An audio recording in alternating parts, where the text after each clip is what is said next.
My carpentry skills are very, very limited. So, I'm guessing you're not at Stevens for carpentry then. no, sir. Nope. They don't want me there. I get kicked out. So wait, what are you at Stevens for? Um, um, I'm there for welding Oh, fabrication. that's So, right. I think we had this kind of, yeah, because you're going to make more money than me 2 years from now, and I'm happy for you. Uh, hey, that's great. Hey, welding and cutting metal with fire, man, that's a blast. yeah, I enjoy it. It's cool. If I ever I get do tired like. of history, I can see pursuing that because that's a good time. All right, hey, we're a couple minutes into the show here, so yeah, we'll get started on stuff for tonight. Um, so look, uh, we're going to talk about Andrew Jackson tonight. We'll get into him in a few minutes. You guys got that. The midterm is probably going to be up from noon tomorrow till next Tuesday. You have like all weekend. You know, it would probably be awesome if you just carved out Thursday night's class time to do it. But I'm going to tell you, we're not going to Zoom Thursday night. Thursday is your time to do that test. If you decide to take a nap instead or go out bowling with your friends or whatever and, take it Saturday afternoon, I don't really care. It's Uh, probably only going to be about 50, it'll be somewhere between 60 and 75 multiple choice questions. You can start and stop it and continue it on later. And again, look, I'm saying this even though I'm recording this class right now and it can be used as evidence against me. I don't care if you look up every God's blessed answer. So you do with it whatever you want. We'll commit academic fraud. We'll do it together. It'll be kind of a fun experience. It's really just to make sure you're reviewing and maintaining some stuff as we go along here. how do you access the last quiz so we can review it? Okay, I just posted on Schoology a little while ago all the quizzes up to this point, so you can see what all those questions were because some of them will be the same. All right. And it was from, I think you emailed me today and asked about that. And so I had it down to do once I set my laptop up here after school when I got home. And so All those right. are up there now. They're under this week's stuff at the bottom where it says assessments. You'll see it says midterm. When you go in there, you'll see the quizzes. All right. Thanks. That's helpful if you guys want to look back over that stuff. So there you go. All right, let's talk Andrew Jackson. Do you guys remember ever learning much about Andrew Jackson when you were in high school? Not a whole lot. It's been a little while. Yeah, he's gotten a lot of play lately because evidently he's a president that President Trump, I don't want to say idolizes, but he thinks fondly of. He thinks highly of Andrew Jackson. And there's some similarities, I think, between Trump's management style and Andrew Jackson's. I got to confess, I'm kind of on the fence with Andrew Jackson. There's a lot of stuff I like about him that seems really cool. He's kind of part action hero, and like some backcountry badass that drinks moonshine and sets himself on fire for entertainment. Stuff like that. He likes getting in brawls and fights, and there's some neat stuff about them that's kind of fun to learn about. And then there's the other side of Andrew Jackson where he really does seem to misunderstand the constitutional limitations of the presidency. And he is a slave owner and an overt racist who hated Native Americans. But so he's one of those guys where we get like a real mixed bag. And I'm going to try to make him sound like a superhero when I talk about the things about him I like, and make him sound like the second coming of Satan when we talk about things about him I don't like. So it'll be a real manic presentation here. So let's, there he is. There's the man, the myth, the legend, Andrew Jackson. All right, here's some cool things about Andrew Jackson. When the American Revolution was going on, back in 1776, 1777, whenever he was about 10 years old, at one point during the American Revolution, and British soldiers actually broke into his childhood home, and he allegedly charged at a British officer with a bayonet, and he had a scar on his cheek from where the officer cut him with his sword. So that's pretty badass if you're a 10-year-old charging at a British officer during the American Revolution. That starts you on your path to immortality. Andrew Jackson was a military man. He was a general during the War of 1812 that won the Battle of New Orleans. He was brilliant and resourceful in that battle, and it makes him famous and popular. Unfortunately, After that, he gets put in command of troops down in Georgia at a time where we're having some border disputes with the Spanish, and allegedly the Spanish are sending Indians across the border from Florida into Georgia. And Andrew Jackson actually chases them back down into Florida. He technically invades Florida, which means he's basically perpetrating an act of war against Spain. He kills a number of Native Americans down in Florida. While down there, he has a couple of officers of his that disagree with what he's doing, and he puts them on trial for treason and hangs them. So Andrew Jackson develops this reputation for being aggressive and patriotic and a great military leader. At the same time, he's developing a reputation for somebody that doesn't seem to have any hesitancy at all about killing. Now, there are people that would, at this point label him a murderer. He was pursuing Native Americans that had attacked Georgia. So we might be able to count those as battle casualties when he kills them. The penalty for treason or mutiny in the military very often has been death. So I don't know if we can call that murder, but he certainly seems to be walking the line regarding his willingness to kill other people. He also had a very short temper, and he fought in a lot of duels. The old 10 paces, turn and fire type of thing. He killed a number of men in duels. He also was shot a number of times himself in many of those duels, and carried more than one bullet in his body with him until he died. One of the causes of his death, other than just being really old, was lead poisoning, because he had a number of musket balls in his body that were never removed. Again, a little bit of a badass. If you're walking around with lead in you, that's like one of those, backwoods, backcountry old men, I got 6 bullets in my body. I never saw any reason I would take it out. They're not hurting nothing type of guy. So, he is this frontier hero. He's this military hero.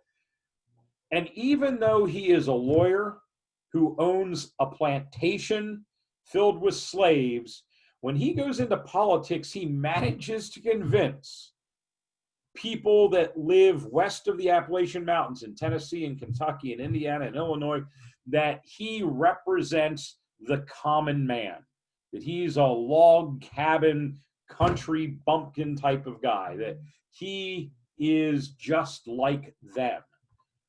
Now, as you might imagine, most people living on the frontier out in Kentucky don't have law degrees and plantations and own slaves, but they identified with Andrew Jackson. He did a good job of selling them the fact that, hey, even though I'm worth tens of millions of dollars and own slaves and have a law degree and a successful law practice, I'm just like you guys. So he also had a parrot that he taught to swear. So his parrot would like drop F-bombs and, shit, damn, all that stuff, which is kind of interesting. I will give him credit for this. He was very, very much in love with his wife. And I always admire that about men, especially successful men that might have the opportunity to cheat or to dump one woman after another and be married 2, 3, 4 times. Andrew Jackson loved his wife, Rebecca. Unfortunately, they fell in love and got married before her divorce was final. And while today we wouldn't think anything about that, that's just some kind of little glitch in the system. Who cares? They were separated, whatever. Back then, the fact that she remarried before her divorce was final had people referring to her as a whore. And of course, Andrew Jackson would immediately challenge people to duels over that. But that will come up again later when we talk more about him. Okay. So what we're talking about here is the Jacksonian era, or the age of Jackson. And that generally refers to any time period between the end of that era of good feelings. Let's call it 1823, 1824, up through his presidency, because he is the most dominant political personality in the country for about 12 to 15 years. And so we're going to start talking about Andrew Jackson by talking about the 1824 presidential election. And so this says, by 1824, the era of good feelings was coming to an end. During this time, the Democratic Party begins to take shape. It's the same Democratic Party of today. Andrew Jackson will be the first Democratic president. All right, so the election of 1824 is going to be interesting because unlike most of our elections that are, you know, a two-party system, a Republican and a Democrat, or a Whig and a Democrat, or, you know, whatever the parties are at the time, this is a four-way race because this is what we're going to call a favorite son election. When we say favorite son in American historical politics, we mean an election where people are largely running to represent their region of the country. You know, I'm trying to think of the most recent political candidate that did that. I guess to a certain degree, President Trump is more popular in the southern part of the United States, but he's not from the South, so he doesn't really fit. So what we're talking about here is the Speaker of the House of Representatives, a man named Henry Clay. Henry Clay is an American superhero, statesman, politician, compromiser, the greatest single American to ever live in the history of the United States, who repeatedly saved the United States and prevented civil war for 40 years before it actually happened. He is a man without flaw that we will talk more about in a couple of weeks when we start talking about sectionalism. He is from the great state of Kentucky. He is running for president of the United States as a favorite son of the West. William H. Crawford is from Georgia. He is running as a favorite son of the South. The Secretary of State, John Quincy Adams, is from Massachusetts. He is running as a favorite son of New England. And the thing that really muddies the waters is Andrew Jackson decides to run for president. And he is also from the West, being from the state of Tennessee. And so he and Henry Clay are going to kind of split the Western vote. This is a really hotly contested election. Matter of fact, William Crawford actually had a stroke about 3 weeks before Election Day and couldn't even speak anymore, but people didn't know that. He got a lot of votes anyhow because the South is going to vote for him pretty solidly. There's Andrew Jackson in the upper left. There's Henry Clay on the right. There is Crawford in the bottom left, and there is John Quincy Adams, son of John Adams, in the center. So let's take a look here. The campaign. Each man chose to represent a different part of the nation as a Republican. Again, West, Northeast, South. Clay was representing the West and Kentucky, but he was also by this point recognized as a national leader. He's a war hawk during the War of 1812, and he was Speaker of the House of Representatives in the early 20s. As a matter of fact, in 1820, and again, when we talk about sectionalism, we'll talk about this specifically, although it will come up tonight. He masterminds what's called the Missouri Compromise. We almost descended into civil war over the admittance of Missouri into the Union as a slave state. But Clay worked out a compromise that settled that whole thing down, so he does have national recognition. So here's how things pan out. John Quincy Adams gets 84 electoral votes. He gets a total of 115,969 popular votes, and Henry Clay only gets 37 electoral votes because he's splitting that Western vote with Jackson. Jackson gets the largest number of popular votes and the largest number of electoral votes. And then William Crawford gets those numbers. The problem here is no candidate got a majority. So if no presidential candidate gets a majority, how's the election determined? We talked about this. We talked about the election of 1800. It goes to the House of Representatives. Yeah, it goes to the House of Representatives. Now, in the House of Representatives, Henry Clay is not, the House of Representatives determines among the top three candidates. So Henry Clay is not even in the mix to be president. But as Speaker of the House of Representatives, he has a lot of power and influence. And so he's going to kind of get to be the kingmaker. He's going to decide that he hates Andrew Jackson. Andrew Jackson is a rival of his.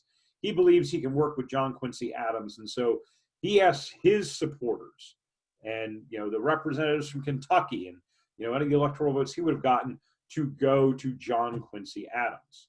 And so Adams ends up winning the 1824 presidential election. And so that's what this says here. Now, After this is all decided, John Quincy Adams said, okay, I'm president now, thank you. I need to pick my cabinet. He picks a secretary of the Treasury, a secretary of war, and a secretary of state. He named Henry Clay secretary of state. This makes sense. Henry Clay has been a lawyer. He's been a senator. He's been the Speaker of the House of Representatives. His reputation is for his ability to compromise and design compromise. That's what diplomacy is. So he is well qualified to be Secretary of State. However, when you look at things, Thomas Jefferson had been Secretary of State and eventually became president. James Madison was Secretary of State and became president. James Monroe was Secretary of State under James Madison. He went on to become president. John Quincy Adams was Secretary of State under James Monroe, and then he just got elected president. So being Secretary of State seems like it's the stepping stone to the presidency. When John Quincy Adams names Henry Clay Secretary of State, after Henry Clay had thrown his support to John Quincy Adams, Andrew Jackson labeled this a corrupt bargain. He basically said, hey, I was robbed. I had the largest number of popular votes. I had the most electoral votes, even though it wasn't a majority. But then John Quincy Adams becomes president, and then it's kind of like, he figured there was a deal made. Hey, I'll support you for president. You name me Secretary of State. That, by the way, is not what happened. The definitive biography of Henry Clay, by the way, was written by a man named Robert Remini. He wrote a huge biography of Clay back in 1992. And he goes into all kind of detail about how this was simply a qualified man being appointed to a position. And Clay didn't so much support John Quincy Adams to get to be Secretary of State. He supported John Quincy Adams so Andrew Jackson wouldn't be president, because they were political rivals and decided they had hated one another. Now, Jackson, though, for the next 4 years, the whole time John Quincy Adams is president, Jackson travels across the country basically running a 4-year campaign for the next presidential election, basically accusing Henry Clay and John Quincy Adams of this corrupt bargain. This corrupt bargain would haunt Henry Clay the rest of his life, because Clay's going to run for president 2 more times, and he's going to lose both times. And to a certain degree, this corrupt bargain just never leaves him. It comes up in every presidential election. Here's our 1824 Electoral College map. You see Clay won Ohio, Kentucky, and Missouri. Jackson won the rest of the West and part of the South. John Quincy Adams had the solid, New England area.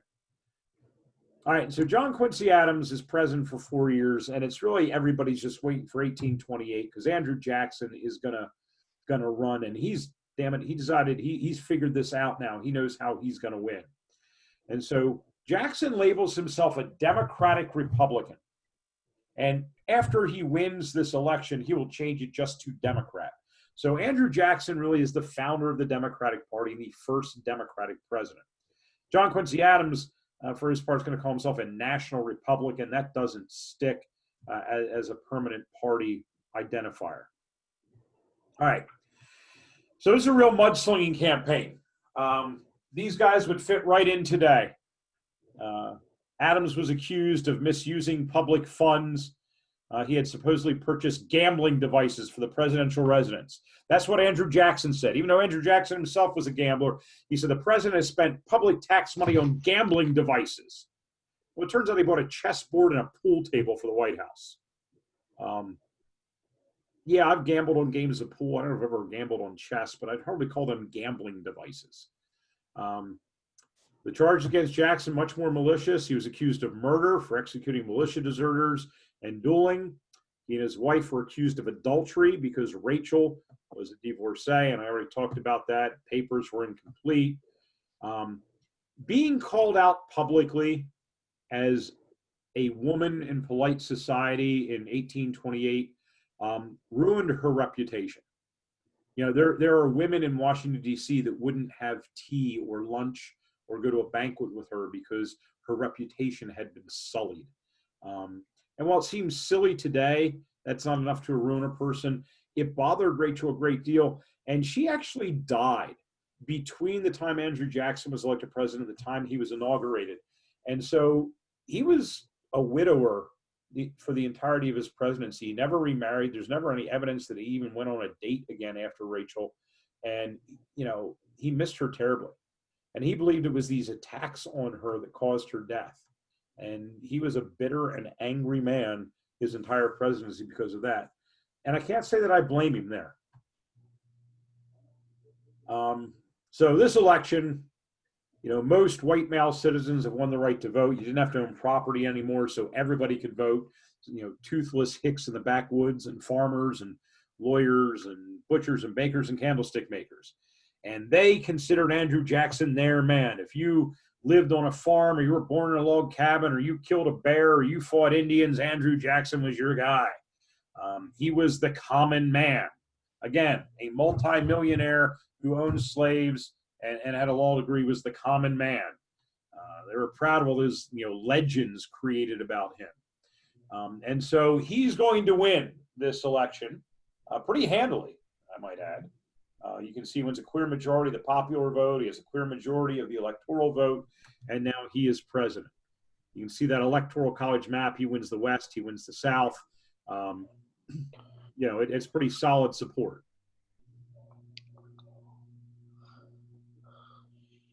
Now, so we saw that.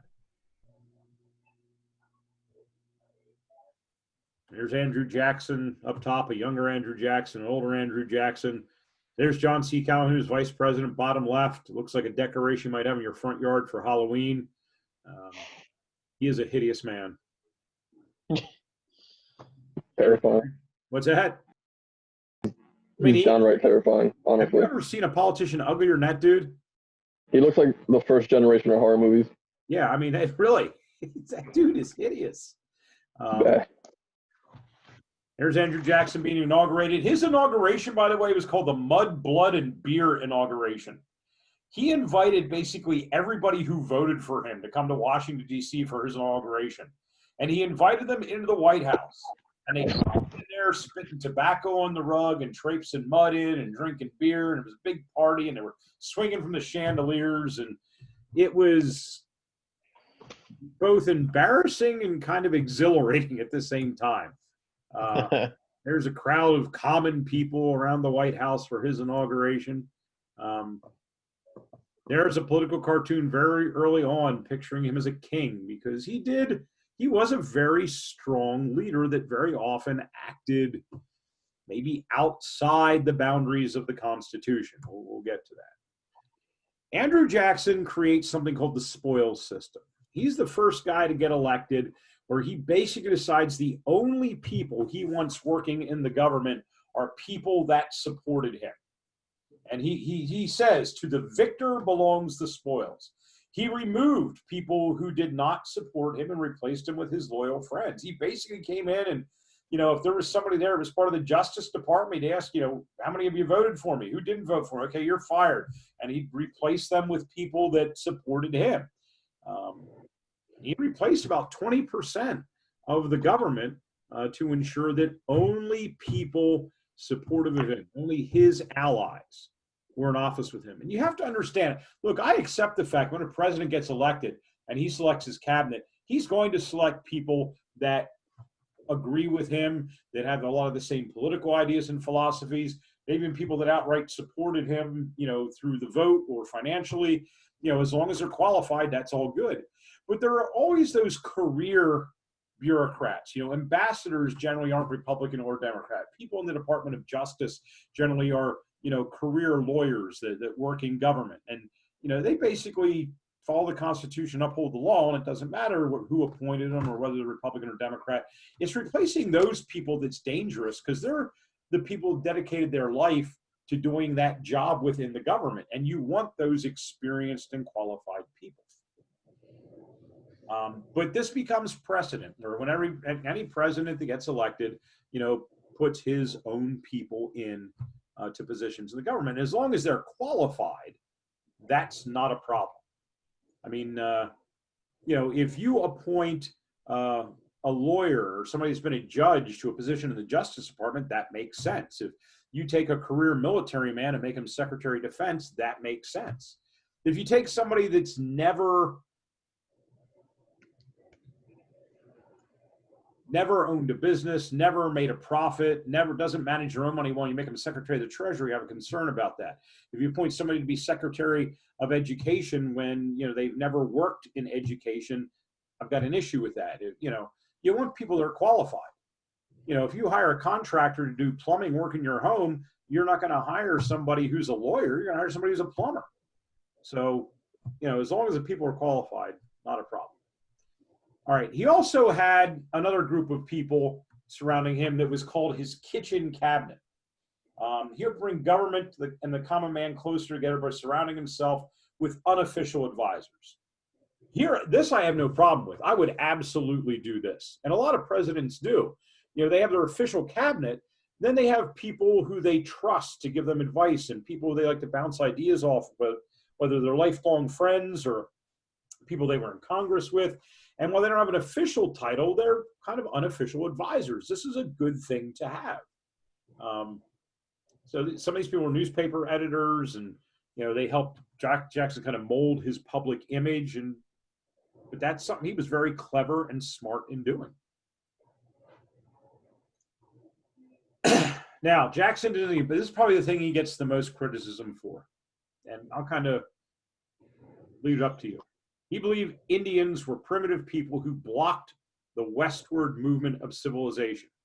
He feels that Indians would be able to keep their own way of life if they were moved to the other side of the Mississippi River. Hey, not going to slaughter them, just want to move them far away where they can do their own thing.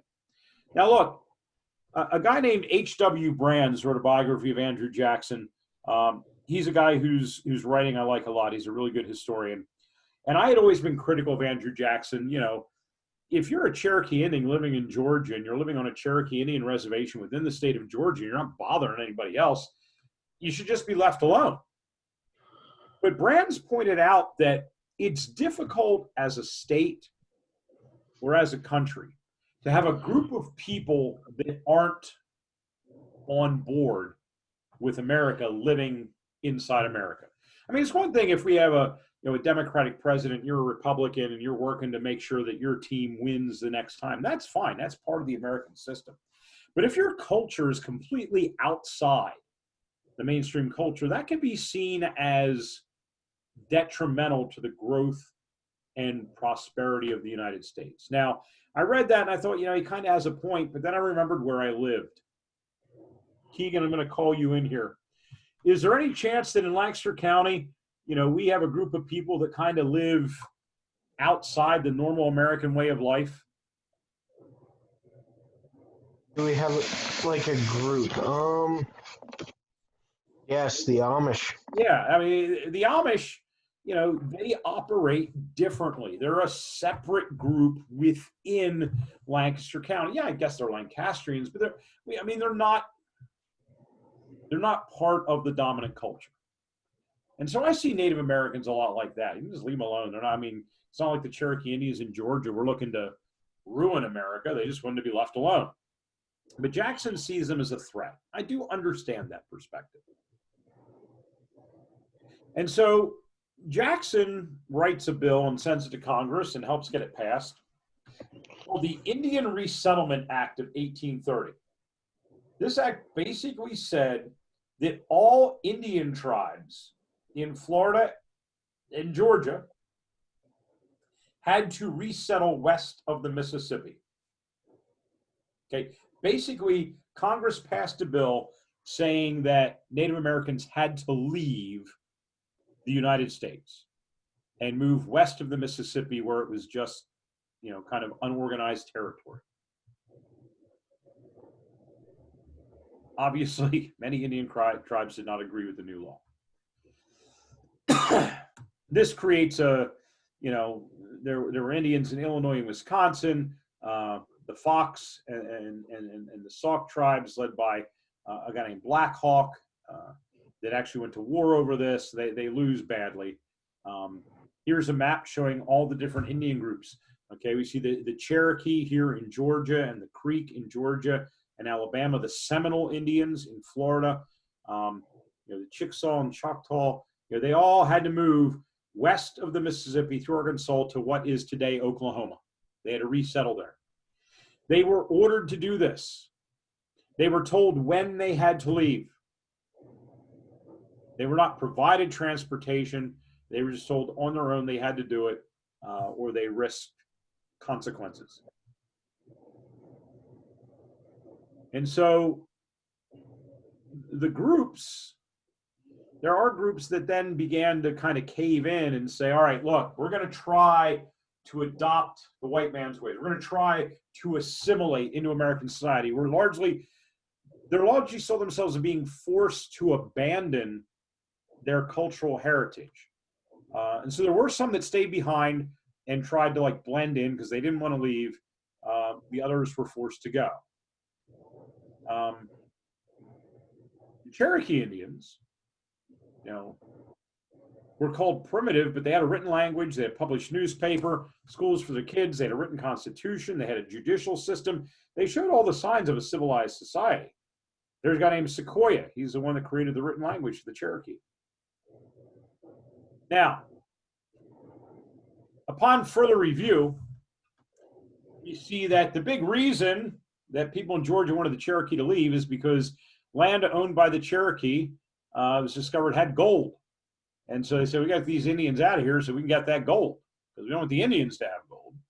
And so the Georgia legislature passed a law stating the Cherokee land treaty that originally gave them that land was null and void. And so Georgia says that Cherokees have to leave. Now, this case actually goes all the way to the Supreme Court.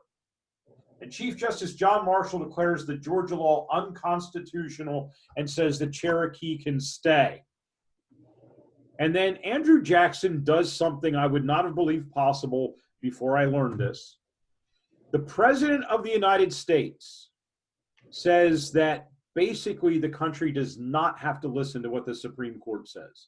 He said, John Marshall has made his decision, now let him enforce it. In other words, if I send the army down to chase those Indians out of Georgia, the Supreme Court doesn't have an army, so he can't do anything about it.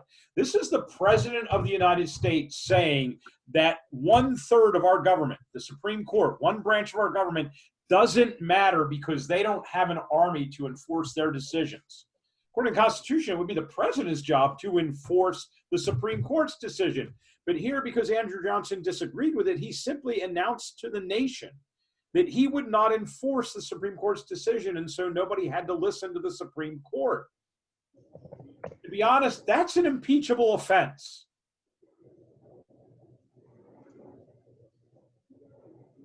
But the Cherokee are forced to leave their sacred land in Georgia.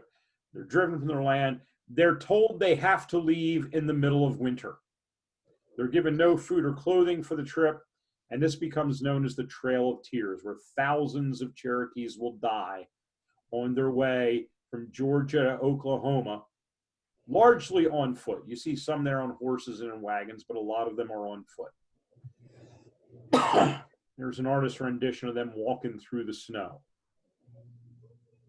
Forcing a group of people based on race or ethnicity to march 1,000 miles in the middle of winter because you want the gold on their land or just because you don't want their kind in your country, that's genocide. Andrew Jackson is guilty of genocide. And he's guilty of high crimes and misdemeanors for his attitude about the Supreme Court. That's a long walk. That's even tougher than walking up the stairs at Mellor at Thaddeus Stevens. Have you guys had a class on the 3rd floor of Mellor at all? Yeah, we was out of breath when we got to the top. Those are the steepest stairs of any building I've ever been in. I don't know who designed that, but good God, I am sucking wind something fierce when I get to the 3rd floor. Yeah, same. Makes you feel good about yourself. Yeah. How long did it take them to travel that far by foot? About 4 months. Imagine walking all day, every day from sunup to sundown for 4 months. Probably be able to do them Mellor building steps by the end. But yeah, it's called the Trail of Tears. And it is one of the more embarrassing moments in our history that we did this. All right, so that's Andrew Jackson has other elements of his legacy. He did not support the Bank of the United States. He had the same attitude that Thomas Jefferson had back during the birth of the Republic. And he actually vetoes the bill to renew the charter of the Bank of the United States. Unfortunately, the year after he leaves the presidency, we suffer a depression largely because of that. He threatens to invade the state of South Carolina when they won't do what he wants. That's part of something called the nullification crisis, which we will talk about next week. So he's a mixed bag. He's kind of, as an individual, he's kind of an ornery badass that you can respect and, you know, you'd like to see in an action movie. As president, he seems to believe that as president, because of the popular support he had, that he was in charge beyond what the Constitution says. That's my take on him. It's ironic to me, too, that he is on money. When he was against the Bank of the United States, he vetoed the charter of the Bank of the United States and plunged us into a depression right after his presidency, and he's on money. We have two guys on money right now that shouldn't be there, him and Ulysses Grant. Everybody else I'm good with. We should replace those two guys. With whom, I'm not sure. I'd be on board with Harriet Tubman. Beyond that, maybe Teddy Roosevelt. All right. Let's, I want to go to the one video. We'll mix this in before we go back to me talking.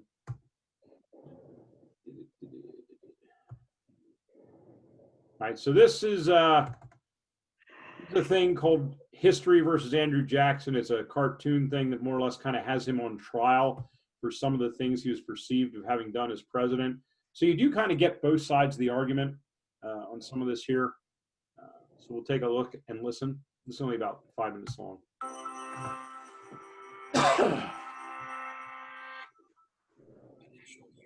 Or public enemy number one.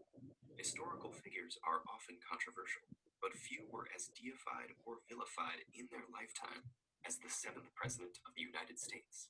This is History versus Andrew Jackson. Order, order. Now what were we? Ah, yes. Mr. Jackson, you stand accused of degrading the office of the presidency, causing financial collapse, and wanton cruelty against American Indians. How do you plead? Now, Your Honor, I am not a big city lawyer, but I do know a few things. And I know that President Jackson was a self-made frontiersman, a great general, a real man of the people.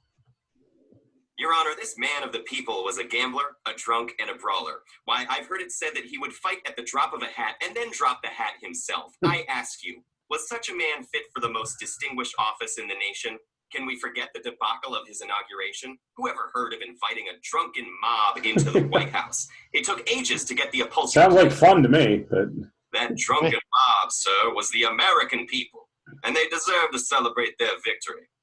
Order, order. Now, did this celebration have pie?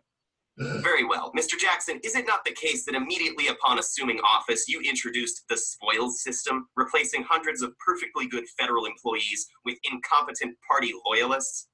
Your Honor, the president did no such thing. He tried to institute rotation in office to avoid any profiteering or funny business. It was the rest of the party who insisted on giving posts to their lackeys. But Mr. Jackson complied, did he not? Now, see here. Moving on. Mr. Jackson, did you not help to cause the financial panic of 1837 and the ensuing economic depression with your obsessive war against the Bank of the United States? Was not vetoing its reauthorization, as you did in 1832, an act of irresponsible populist pandering that made no economic sense? Your Honor, the gentleman has quite the imagination. That bank was just a way for rich Yanks to get richer. And all that money panic was caused when British banks raised interest rates and lending. To blame it on the president is preposterous, I say. But if Mr. Jackson had not destroyed the National Bank, it would have been able to lend to farmers and businesses when other credit dried up, would it not? This is all highly speculative. Can we move on? Certainly, Your Honor. We now come to Mr. Jackson's most terrible offense, forcing entire tribes out of their native lands via the Indian Removal Act. I resent that accusation, sir. The US of A bought that land from the Indians fair and square. Do you call coercion and threats by a nation with a far more powerful army fair and square? Or signing a treaty for removing the Cherokee with a small group that didn't include their actual leaders? They didn't even have time to properly supply themselves before the army came and forced them to march the Trail of Tears. Now hold on a minute. This was all Van Buren's doing after President Jackson left office. But Mr. Jackson laid the groundwork and made sure the treaty was ratified. All President Van Buren had to do afterwards was enforce it. Look here, Your Honor. Our government's been purchasing Indian land since the beginning, and my client was negotiating these deals even before he was president. President Jackson truly believed it was best for the Indians to get compensated for their land and move out west, where there was plenty of space for them to keep living the way they were accustomed, rather than stick around and keep butting heads with the white settlers, some of whom, I remind our court, wanted to exterminate them outright. It was a different time. And yet, even in this different time, there were many in Congress and even the Supreme Court who saw how wrong the Removal Act was and loudly opposed it, were there not? My client was under a great deal of pressure. I see. Do you think it's easy governing such a huge country and keeping the Union together when states are fixing to nullify federal laws? President Jackson barely got South Carolina to back down over those import tariffs. And then Georgia had to go discover gold and start grabbing up Cherokee land. It was either get the Indians to move or get in another fight with the state government. So you admit that Mr. Jackson sacrificed moral principles to achieve some political goals? I do declare, show me one leader who hasn't. As societies change and morals evolve, yesterday's hero may become tomorrow's villain, or vice versa. History may be past, but our understanding of it is always on trial.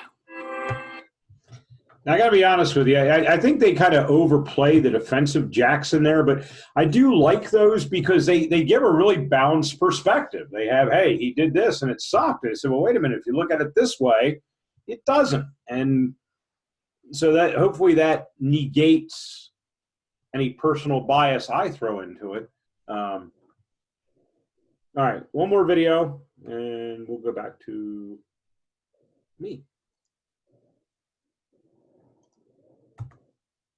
I cannot find my other video. My other video is not here.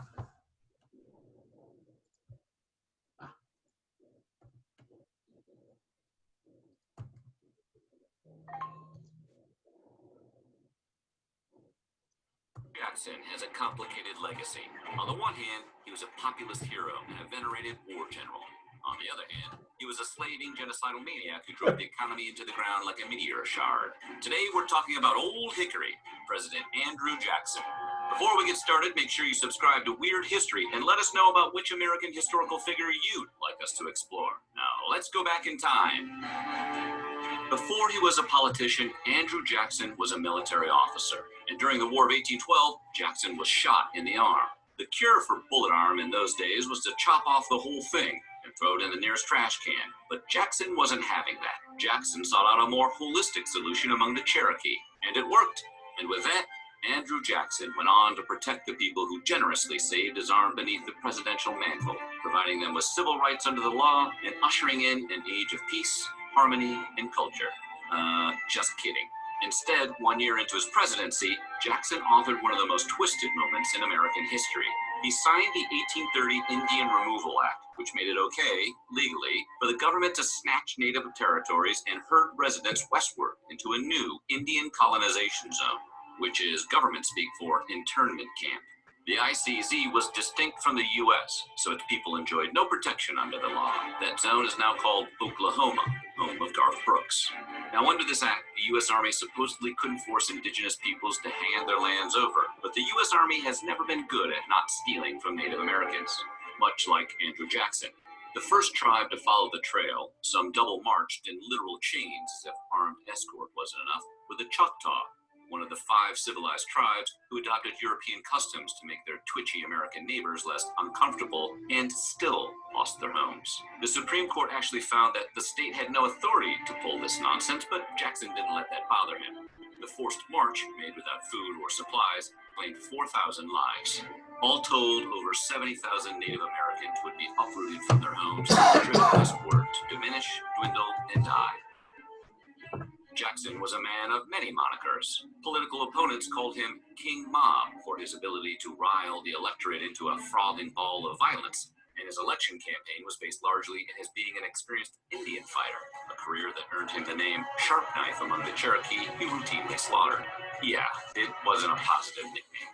After bitter fighting during the Creek War, Jackson oversaw the Creek tribe's terms of surrender. The terms were brutal. The Creek people had to surrender about 23 million acres of their land, which encompassed more than half of present-day Alabama and part of Georgia, to the federal government. And then we had the Seminole War, the left sock of America's dirty laundry. Before Jackson got involved, Florida belonged to Spain and was home to a coalition of former slaves and Seminole Indians, an alliance that freaked Southerners out so much that they routinely sent armed posses of kidnappers over the border. Under secret orders, Jackson sent the U.S. Army into the Sunshine State, aiming to take it by right of conquest and crush the Indians and former slaves there. He ordered his men to raise crops, abduct women and children, and deploy attack dogs. After the war, he proudly wrote to his wife, "I think I may say that the Indian War is at an end for the present. The enemy is scattered over the whole face of the earth, and at least one half must starve and die with disease." Good job. The official website for the Hermitage, a museum based at Jackson's Tennessee plantation estate, states, "In all reality, slavery was the source of Andrew Jackson's wealth." And that's in his museum. Jackson owned 161 slaves at the time of his death. And while all previous presidents had slaves, Jackson had a few fingers in the human trafficking pie. He made his living in the domestic slave trade, which for him spanned from Virginia to New Orleans. When one of Jackson's slaves succeeded in a brave bid for freedom, Jackson offered a $50 reward and $10 extra for every 100 lashes a person will give to the amount of 300. In 1821, he instructed his nephew to lash a woman called Betty should she continue putting on some airs. The fatal stabbing of a runaway slave named Gilbert supposedly humanized his approach, but he would continue to peddle flesh until his death in 1845. In 1806, attorney and famed duelist Charles Dickinson called the future president a coward and equivocator, and his wife a bigamist, over a horse racing argument. Jackson and his wife were technically bigamists, by the way. When he married her, she was already someone else's wife. A butthurt Jackson, never one to take a high road when his manhood was threatened, challenged Dickinson to a duel. Dickinson, an expert marksman, shot first and hit Jackson in the chest, shattering 2 of his ribs, and then, for his next act of manly chutzpah, remained where honor required him to stand, 24 feet from the wounded Jackson, who still had to take his shot if he could. Ironically, this took so long that Jackson's honor was impugned anyway, but he eventually managed to pull himself together enough to get off a fatal shot at his defamer. Jackson would go on to engage in over 100 duels over the course of his life, nearly dying of a ruptured artery after he tried to horsewhip a man who would one day become one of his top allies in the Senate, because that's how he rolled. Andrew Jackson loathed the Bank of the United States. His actions against the bank would plunge the country into a nationwide economic depression. In 1832, Jackson shut down the Bank of the United States, opting instead to keep the nation's money in an under-regulated pet bank, which loaned money to just about anyone who came asking. As any competent economist could have told him, this led to inflation. Then Jackson had another on-brand idea. Stop letting people buy land with paper money. He just didn't trust it, which no longer surprises us at this point. This specie circular, issued by Jackson on July 11, 1836, decreed that land could only be bought with gold or silver. Fairly naturally, this law slowed land speculation to a crawl, which led to decreased revenue for the states, which led in turn to the Panic of 1837. Near the end of the War of 1812, General Jackson arrived in New Orleans to find the city in disarray. With immediate command of the situation, Jackson put the city under martial law until the war was over, or so he said. He wouldn't actually lift the ban until months after the fighting had stopped. When a Louisiana state senator wrote of his apprehension at the idea of an open-ended martial law, Jackson had the senator arrested. Then, when one of those pesky district court judges demanded that the senator be charged or released in keeping with the Constitution of the United States, Jackson not only refused to do so, he ordered the judge jailed and then kicked him out of New Orleans forever. During his campaign, King Ma promised political positions to his key supporters. On the night of his inauguration, office seekers so crowded the White House that it became less a party and more a riot. Instead of ending corruption as his populist message promised, Jackson's administration had been credited with creating a spoils system in which Jackson purged federal employees in favor of those who had supported him. At the start of his presidency, Jackson removed 919 government officials, a full 10% of all government employees, and dismissed 423 postmasters, many with long and credible records of service, within the first year of his tenure in office. When abolition What the hell? I apologize for the ad. abolitionist literature began to flood the American South, Andrew Jackson did exactly what a man who had recently established unlimited martial law would do. He banned it. In the mid-1830s, abolitionists started what was probably the first direct mail campaign by sending its unsolicited materials to Southerners' mailboxes. The Southerners did not appreciate this, as their livelihoods depended on them being able to pretend what they were doing was natural. I have read with great sorrow and regret that such men live in our happy country. I might have said monsters, as to be guilty of the attempt to stir up amongst the South the horrors of a servile war. They deserve to atone for this wicked attempt with their lives. The Jackson administration. You do understand abolitionist means they want to get rid of slavery. And so it's one thing to disagree with that back at that time, but Andrew Jackson is going to talk about hunting down the people that sent out this literature about ending slavery and, you know, having them jailed. Would seek to ban all inflammatory abolitionist material from being delivered by the Postal Service. It's worth noting that it was about this time that Jackson supposedly decided to see to it that his Hermitage slaves were treated with more humanity. If you ever read it, abolitionist literature would have informed him of just how pathetically fantastical the mask of the good master he crafted for himself really was. Andrew Jackson had many issues with his first vice president, John Calhoun, and on one occasion, he literally threatened to behead him. Jackson and Calhoun disagreed on the nullification crisis, leading Jackson to remark, "John Calhoun, if you secede from my nation, I will secede your head from the rest of your body." When Jackson agreed with the Supreme Court, like he did when the court sided with him against South Carolina's federal nullification laws, for example, he said it was the country's ultimate power and must be obeyed. Whenever Jackson disagreed with the Supreme Court, though, he got pissy and outright ignored them. In Worcester versus Georgia in 1832, the Supreme Court, led by Chief Justice John Marshall, stated Georgia laws that purported to seize Cherokee lands on which gold had been found violated federal treaties. Jackson, unapologetically set on taking said land and gold, reportedly responded, "John Marshall has made his decision. Now let him enforce it." While historians are unsure if Jackson actually ever said that, they know that both he and the state of Georgia completely ignored the ruling and just stole everything. Obviously, you're just as shocked as we are that the man who closed the National Bank could do something so fiscally irresponsible. When he was 16, Jackson inherited 300 to 400 pounds sterling from his late grandfather. It would be gone within the year, mainly because Old Hickory was as good at gambling as he was at finance, just as Charles Dickinson.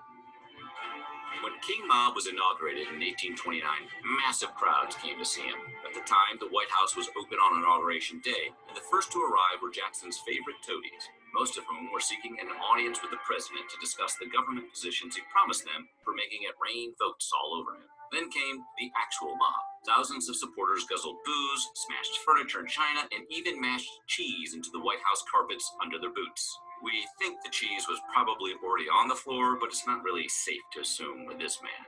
One fancy society woman wrote, "But what a scene did we witness. The majesty of the people had disappeared, and a rabble, a mob of boys, Negroes, women, children, scrambling, fighting, romping. What a pity.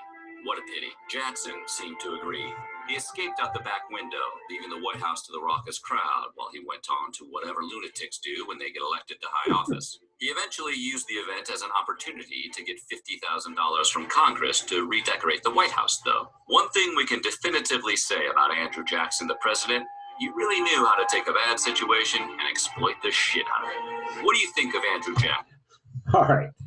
I concede that as neutral as the previous video was, that one was overtly anti-Andrew Jackson.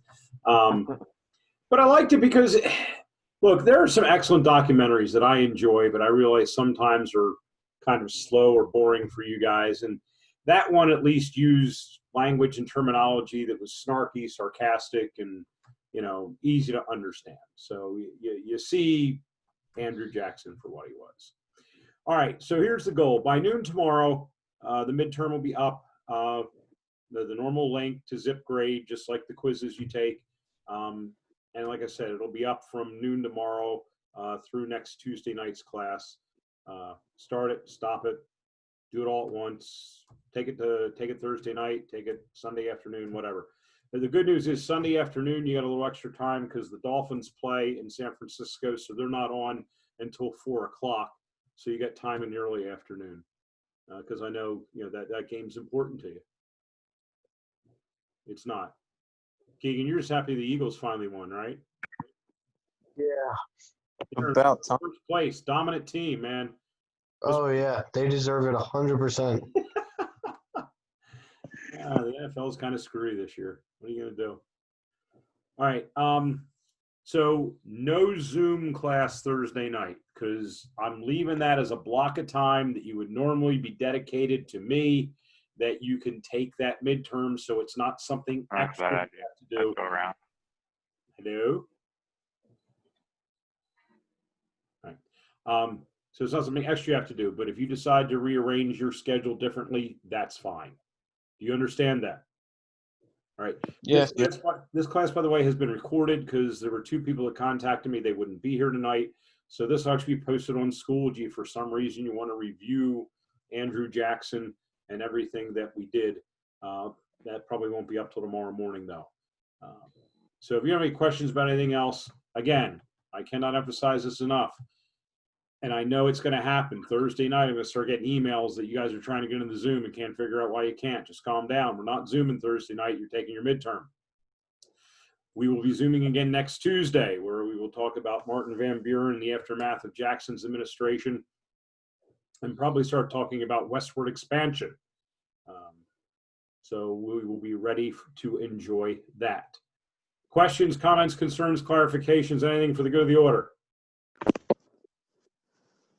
Nope. If you come up with a question, hang around. I'll wait a minute or 2 before I shut everything down. Other than that, see you guys Tuesday. Don't forget. All right, we'll see.